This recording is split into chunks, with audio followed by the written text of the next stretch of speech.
کیا آپ جانتے ہیں کہ گرمی صرف پسینے اور بجلی کے بلز کا مسئلہ نہیں رہا بلکہ اب یہ ڈائریکٹلی آپ کے دماغ کو بھی اٹیک کر رہا ہے۔ کراچی، لاہور اور پاکستان کے دیگر شہروں میں شدید ہیٹ ویو جاری ہے اور آگے آنے والے دنوں میں اس میں اضافہ بھی ممکن ہے۔ آج میں آپ کے ساتھ اسی سلسلے میں ایک لیٹسٹ ہیلتھ ریسرچ لے کر آئی ہوں۔ نئی ریسرچ کے مطابق انسانی برین ہیٹ سینسٹیو ہوتا ہے۔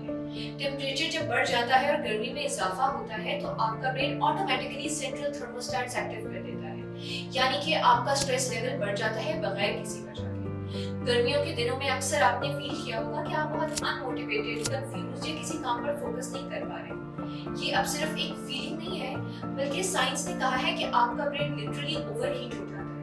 اور پاکستان جیسے ملکوں میں جہاں ٹیمپریچر اور ہیومیڈیٹی اتنی زیادہ ہے، وہاں پر اس کے اثرات بھی اور زیادہ سوئر دیکھنے میں آئے ہیں۔ سلیپ ایکسپرٹس کے مطابق گرمی آپ کی نیند، پرفارمنس اور مینٹل ویل بینگ کو سیریسلی اٹیک کرے گی۔ تو اب آپ کا اگلا سٹیپ صرف اے سی اور پنکھے پر فوکس نہیں بلکہ ہائیڈریشن اور سلیپ سائیکل پر بھی فوکس ہونا چاہیے۔ تو اگر آپ بھی ہیٹ ویو جیسی کسی سوئر چیز کا شکار ہو رہے ہیں تو ہمیں کامنٹ سیکشن میں لازمی بتائیں تاکہ ہم اس کے لیے آپ کو سولوشنز بھی ریکمینڈ کر سکیں۔ Thank you.